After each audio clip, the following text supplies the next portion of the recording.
दादा स्वागत आहे झकास मराठीवर. धन्यवाद. महाराष्ट्राचे मुख्यमंत्री देवेंद्र फडणवीस संयमी आणि त्यांचा खटकणारा गुण. आपण म्हणाल की भंडारा नगर परिषदेमध्ये स्वच्छतेचे प्रश्न आहेत, अनेक समस्या लोकांना आहेत.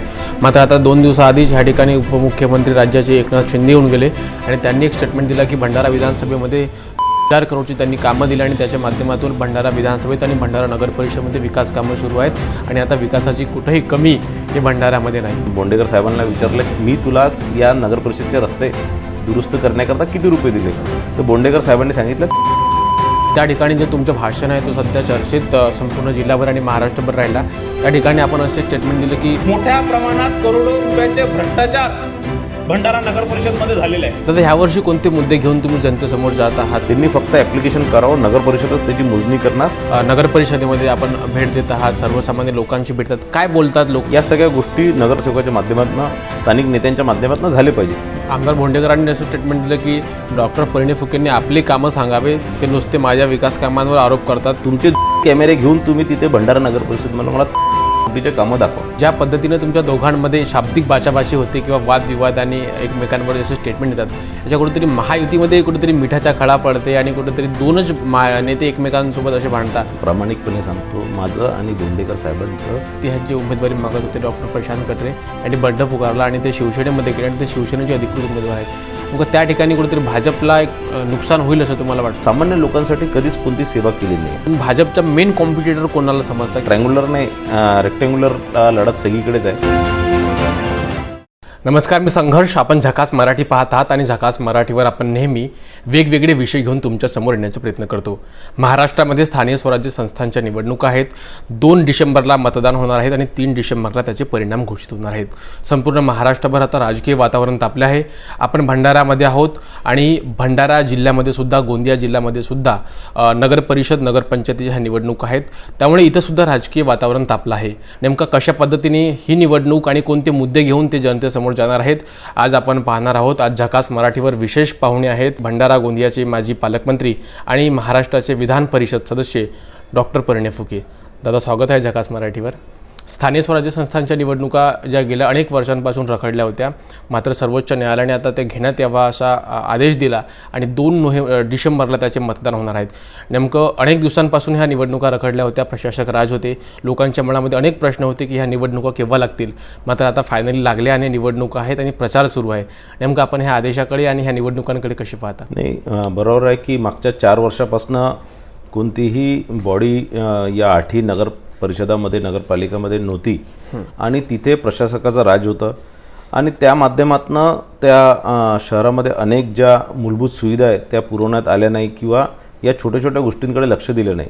जसं स्वच्छता असणार, कचरा उचलणे असणार किंवा ड्रेनेज लाईन साफ करणे असणार किंवा पाणी पुरवठा बरोबर होतो की नाही हे बघणे असणार, या सगळ्या गोष्टींकडे लक्ष देण्यात आलं नाही. म्हणून 4 वर्षापासून सामान्य नागरिक म्हणजे ज्या प्रमाणात राजकीय कार्यकर्ते त्या निवडणुकीची वाट पाहत होते, त्याच प्रमाणात सामान्य नागरिकही या निवडणुकीची वाट पाहत होते की एकदा या निवडणुकी झाल्या, आम्हाला आमचा नगरसेवक भेटला, आम्ही पसंत केलेला नगरसेवक भेटला की मग आम्ही आमचे कामं, जे छोटे मोठे कामं आहेत ते त्यांच्याकडनं निश्चितच करू शकू.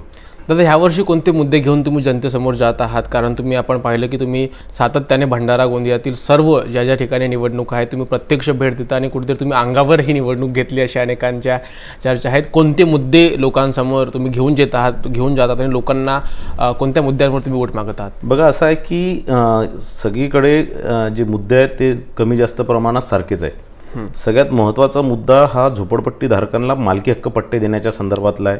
नजूल प्लॉट धारकांना त्यांचं परमनंट त्या लीज जे 30-30 वर्षानंतर त्यांना नगर परिषदामध्ये आणि कलेक्टर ऑफिसमध्ये हेलपाटे खावे लागतात, ते कुठेतरी बंद झाले पाहिजे आणि त्यांना परमनंट त्यांच्या प्लॉटचे पट्टे मिळाले पाहिजे. त्यांचं आखीव पत्रिका त्यांच्या नावाने झाली पाहिजे आणि परमनंट मालकी त्यांना मिळाली पाहिजे. याच्याकरता ते प्रयत्नशील होते.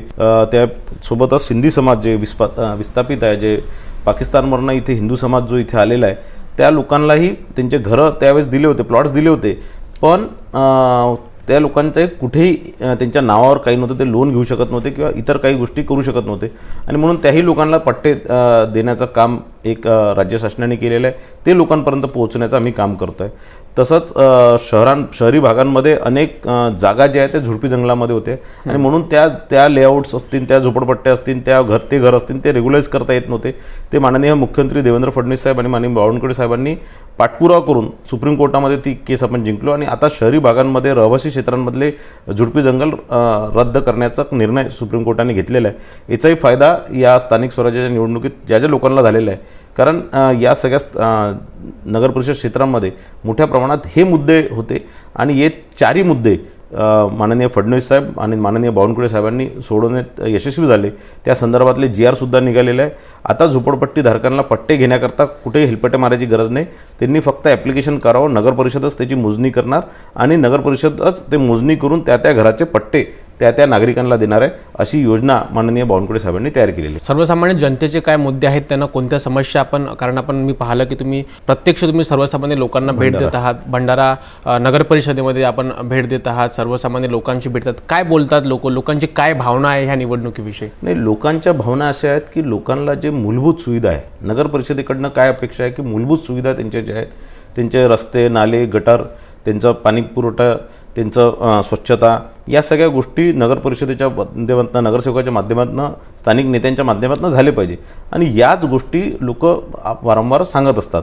आता भंडारामध्ये मी फिरत असतो तर तिथे रस्त्यांची हालत फारच खराब आहे. लोक त्याबद्दलची तक्रार करत असतात. सामान्य कचरा उचलण्यापासून तर ड्रेनेज सिस्टीमपासून तर पाण्याच्या पुरवठ्यापासून या सगळ्या गोष्टींवरती लोक तक्रार करत असतात आणि निश्चितच त्यांच्या तक्रारी वाजवी आहेत. आणि मला असं वाटतं एकदा नगर परिषदच्या निवडणुका झाल्या, चांगला नगराध्यक्ष, चांगले नगरसेवक त्यांनी निवडून दिले, कोणत्याही आमिषाला बळी न पडता, तर मला असं वाटतं या सगळ्या समस्या पुढच्या वर्षभरात पूर्ण होतील. आपण म्हणाले की भंडारा नगर परिषदेमध्ये स्वच्छतेचे प्रश्न आहेत, अनेक समस्या लोकांना आहेत. मात्र आता 2 दिवसाआधीच ह्या ठिकाणी उपमुख्यमंत्री राज्याचे एकनाथ शिंदे येऊन गेले आणि त्यांनी एक स्टेटमेंट दिला की भंडारा विधानसभेमध्ये जवळपास 3000 करोडची त्यांनी कामं दिली आणि त्याच्या माध्यमातून भंडारा विधानसभेत आणि भंडारा नगर परिषदेमध्ये विकास कामं सुरू आहेत आणि आता विकासाची कुठेही कमी हे भंडाऱ्यामध्ये नाही. बघा, मी तो व्हिडिओ बघितला आणि एकनाथ शिंदे साहेबांनी बोंडेकर साहेबांना विचारलं की मी तुला या नगर परिषदचे रस्ते दुरुस्त करण्याकरता किती रुपये दिले, तर बोंडेकर साहेबांनी सांगितलं 3000 कोटी.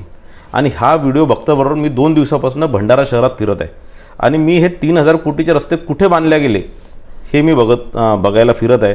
आणि 3000 कोटीचे जर रस्ते बनले असतील तर मला वाटतं चांदीचे तर रस्ते नाही आहेत किंवा सोन्याचे तर रस्ते नाही बनले. हेही असा कोणता एखादा रस्ता सोन्याचा तर नाही बांधला बोंडेकर साहेबांनी. हे बघण्याकरताही मी भंडारा शहरात फिरलो, पण मला कुठेही सोन्याचा किंवा चांदीचा रस्ता दिसला नाही.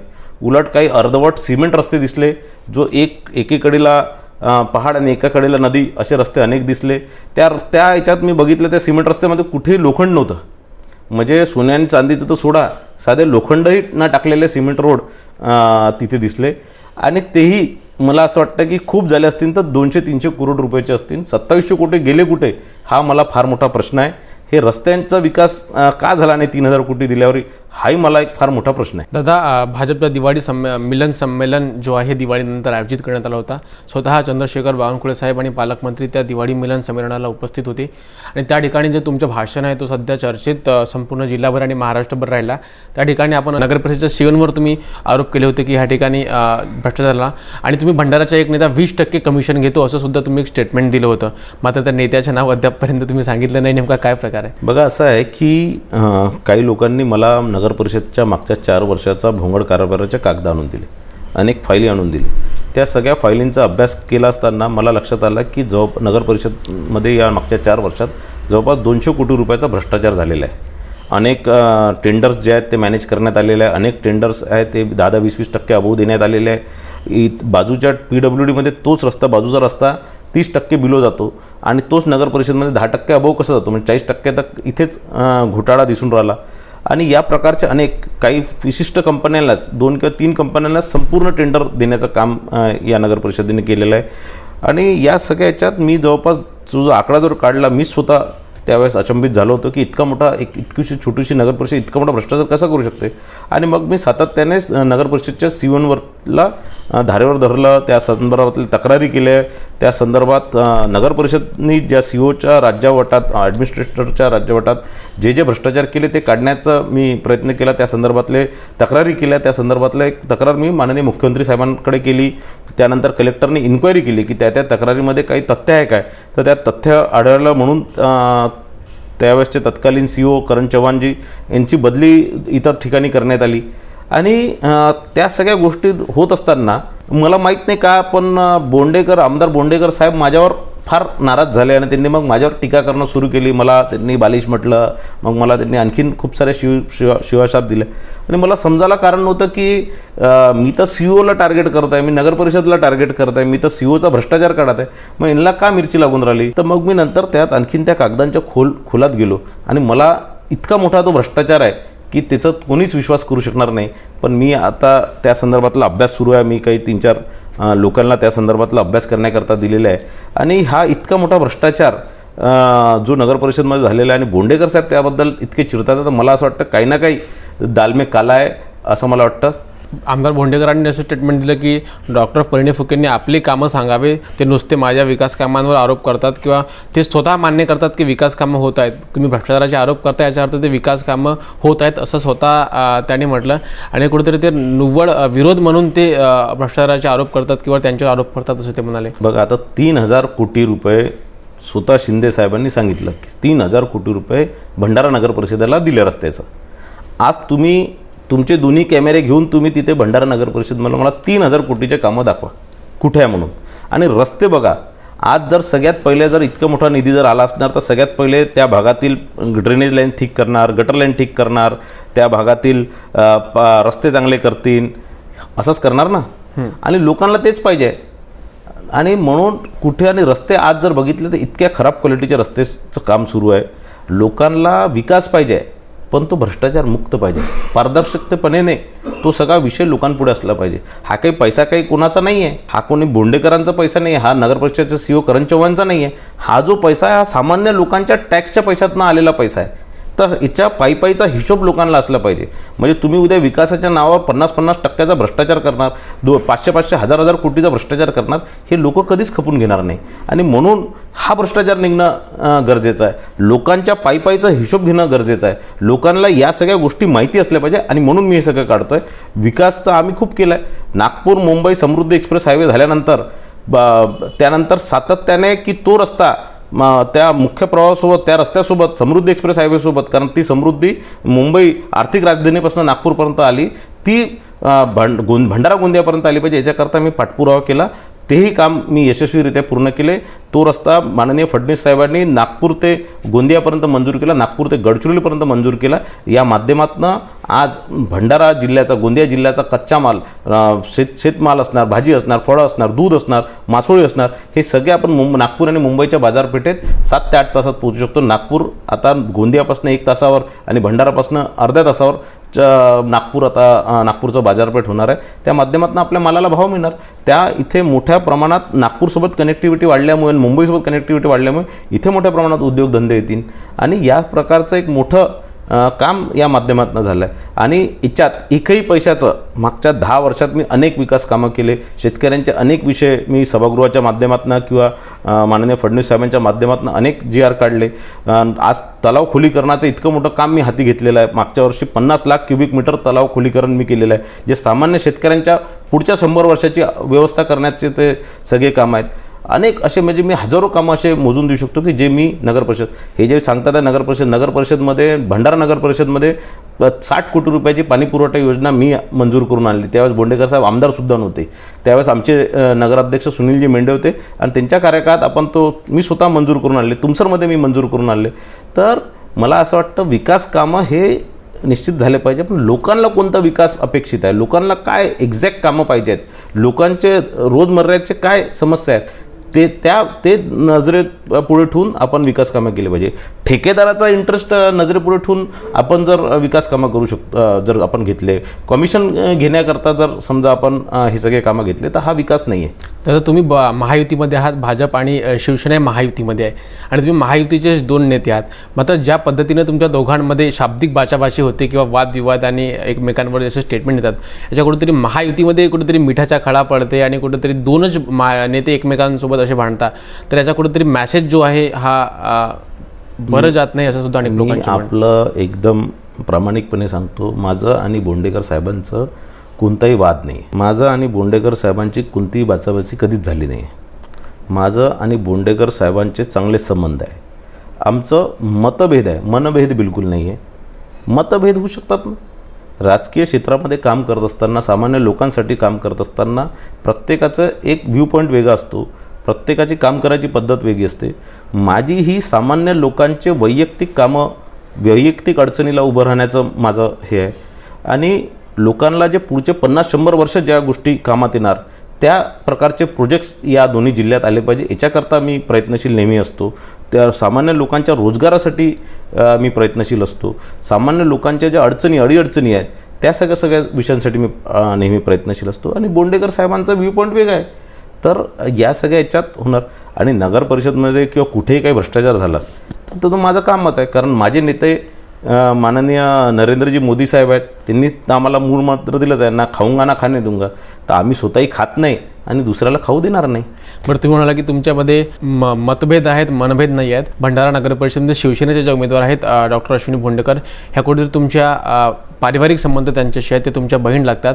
आम्ही त्यांच्यासुद्धा मुलाखत घेतली. ते म्हणाले की ह्या निवडणुकीला मी दादांचा आशीर्वाद घ्यायला जाईल आणि दादाचा आशीर्वाद माझ्यासोबत आहे अशी त्यांनी अपेक्षा व्यक्त केली. नाही बघा, असं आहे, राजकीय क्षेत्रात काम करत असताना मी आधी तुम्हाला सांगितलं की कोणासोबतही मनभेद म्हणजे मतभेद असू शकतो, मनभेद नसू शकतो. आणि राजकीय क्षेत्रात सगळेच काम करतात. सगळे आपल्या आपल्या पक्षाला पुढे नेण्याकरता, आपल्या आपल्या पक्षाच्या कार्यकर्त्याला निवडून आणण्याकरता सगळेच प्रयत्नशील असतात. आणि त्याकरता सगळे आपली आपली ताकद पणाला लावतात. आता नातेगोतेवाईक सगळे आपसात असतात, त्याच्यात मला काही म्हणायचं नाही. ती माझी बहीण आहे, याच्यात मला नाकारायचं नाही, माझी बहीणच आहे. आणि पण ही निवडणूक ही माझी आणि माननीय फडणवीस साहेबांची प्रतिष्ठेची निवडणूक आहे. आणि कुठेतरी पक्षाची ही प्रतिष्ठेची निवडणूक आहे.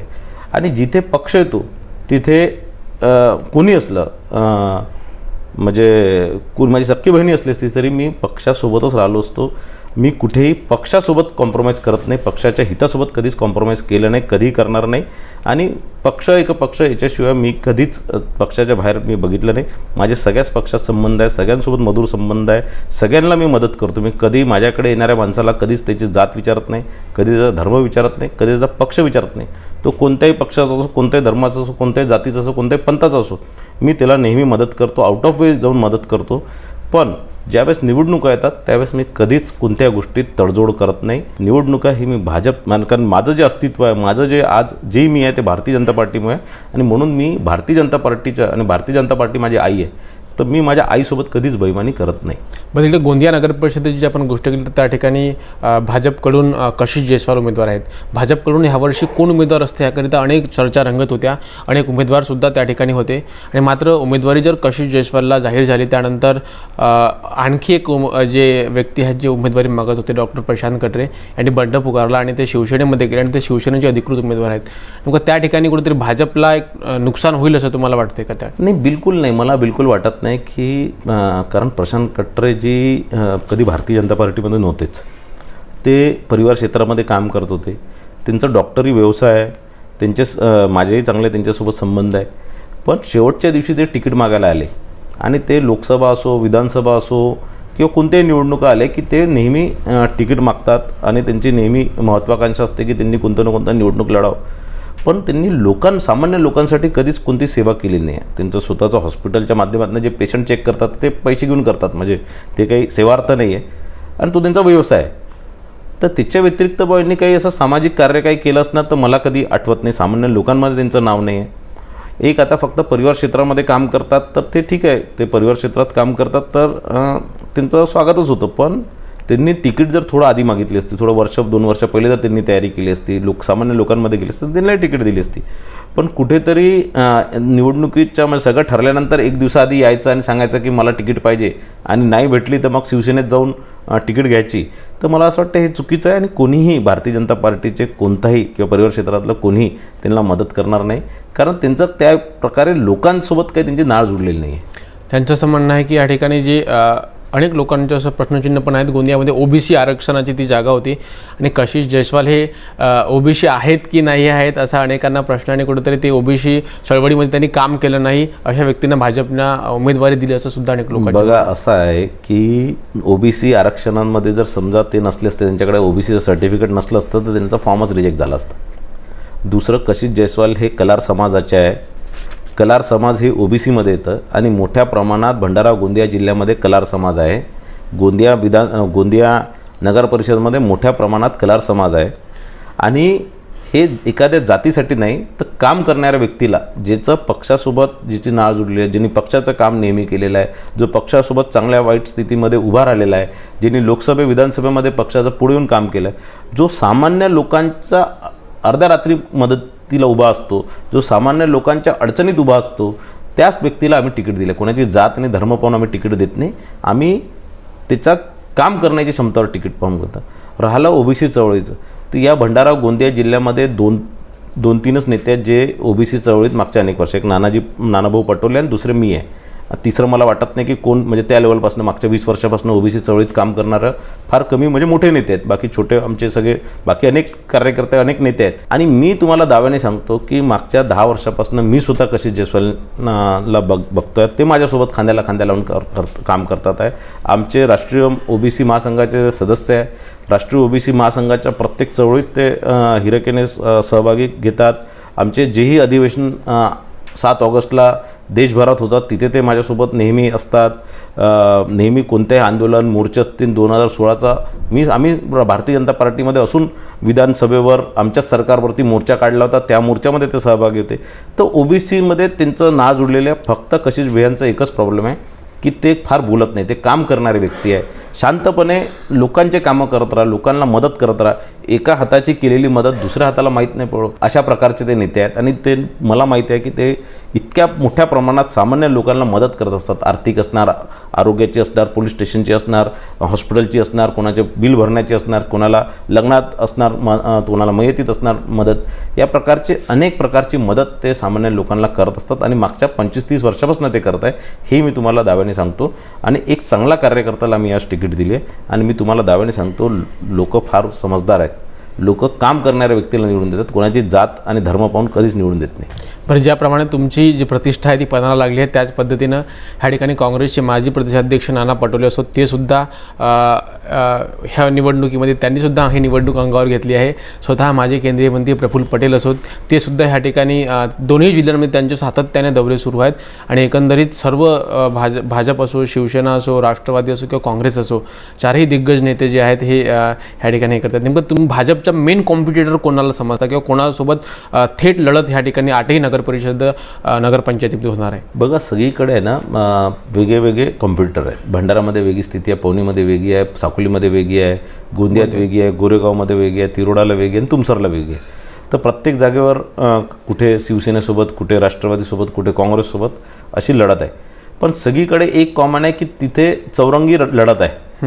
म्हणजे ट्रँग्युलर नाही, रेक्टँग्युलर लढत सगळीकडेच आहे.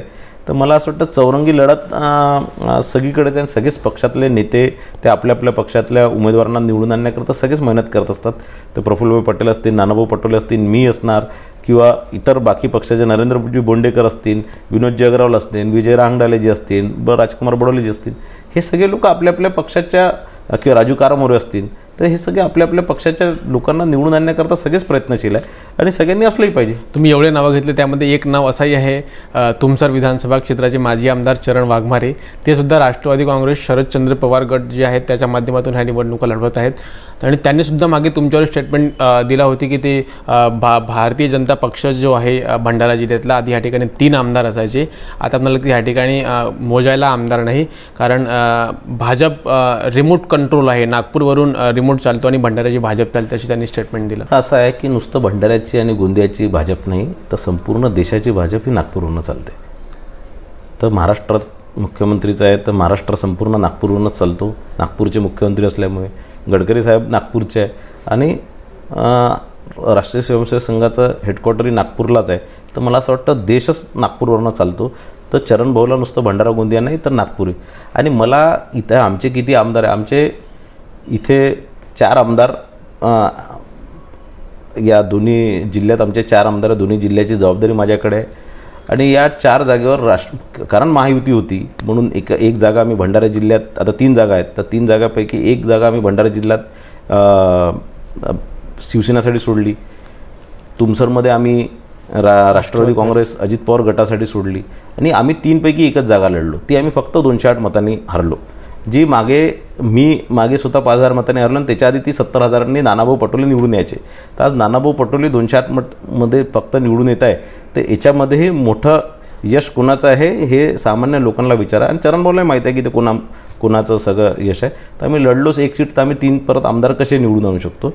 पण एक निश्चित आहे की चरणभाऊचं अस्तित्व भाजपमध्ये असल्यावर काय होतं आणि आज कुठे त्यांचं कुठे नाव कोणी घेत नाही आणि कुठे त्यांचं अस्तित्व नाही.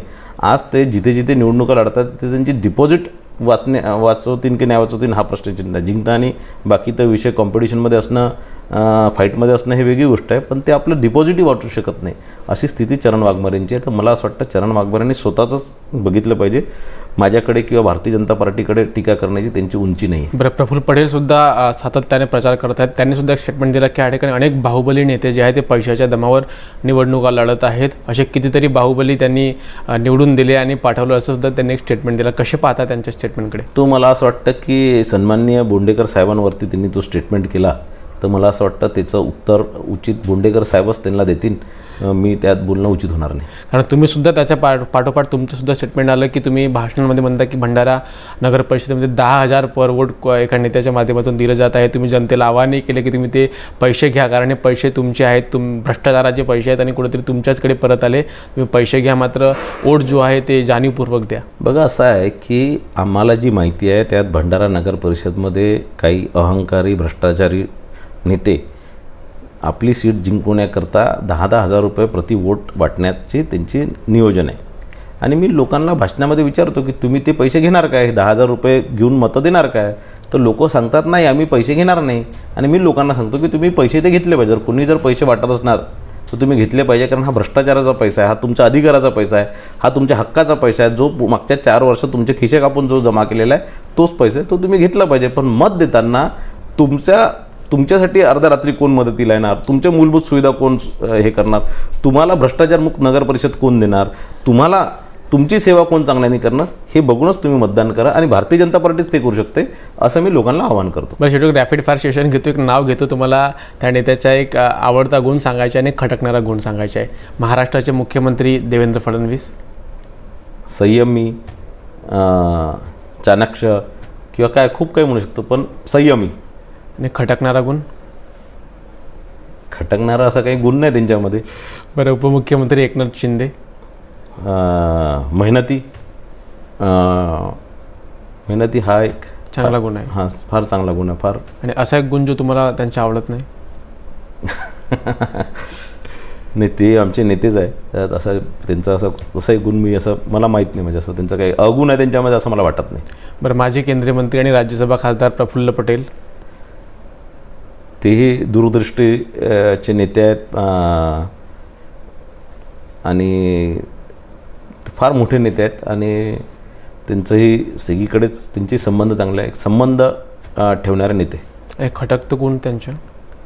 त्यांचे काही असं गुण काही खटकत महायुतीत असल्यामुळे तुम्ही महायुतीच्या नेत्यांवर बोलत नाही असं आहे का? नाही, असं महायुतीचं नाही.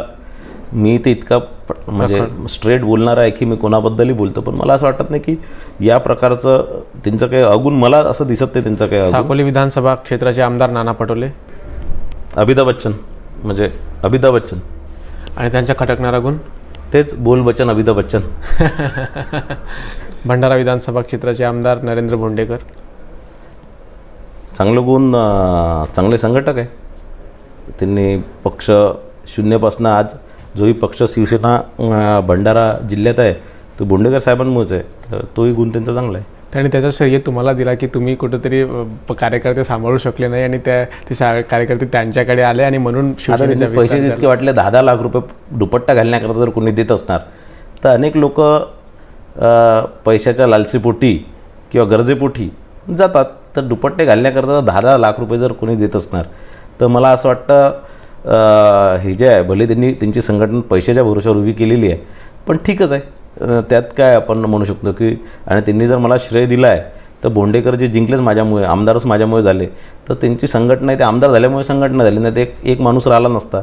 तर निश्चितच त्यांच्या संघटनेचा श्रेय म्हणजे मी मागे बोललो होतो ते लोकांनी विपरीत त्याचा हे केला पण मी तेच सांगितलं होतं की भंडारा जिल्ह्याची शिवसेना जी आहे ती माझ्यामुळेच आहे कारण मीच बोंडेकरांना निवडून दिलं.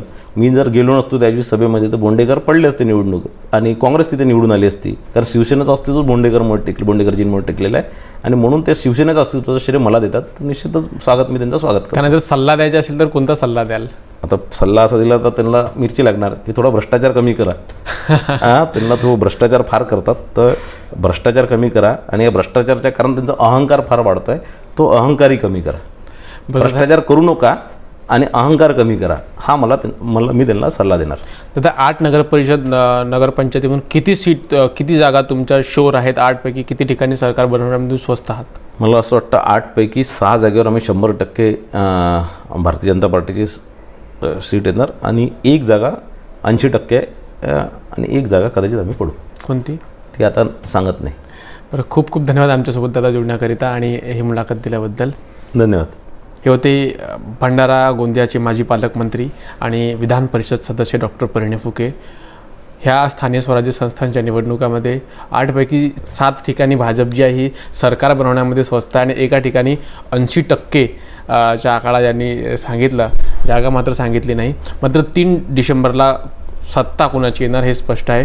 कुठेतरी भाजपचे काय मुद्दे राहणार आहेत, एकंदरीत डॉक्टर परिणय फुके कोणते मुद्दे घेऊन लोकांसमोर जात आहेत, लोकांना मतं मागत आहेत आणि एकंदरीत भंडारा आणि गोंदियामध्ये भाजपचे जे मुद्दे आहेत त्यांनी विरोधकांवर सुद्धा मोठ्या प्रखर यांचा जो स्वभाव आहे त्याच्यामध्ये टीका केली आहे. यांच्यावर लागत असलेल्या आरोप प्रत्यारोपाचे आणि जे उत्तर आहेत ते स्पष्टपणे आणि रोखठोक अंदाजामध्ये दिली आहे आणि आपण सुद्धा त्याच रोखठोक अंदाजामध्ये आजची मुलाखत शेवटपर्यंत पाहिली. त्याबद्दल सर्व प्रेक्षकांच्या सुद्धा मनापासून आभार.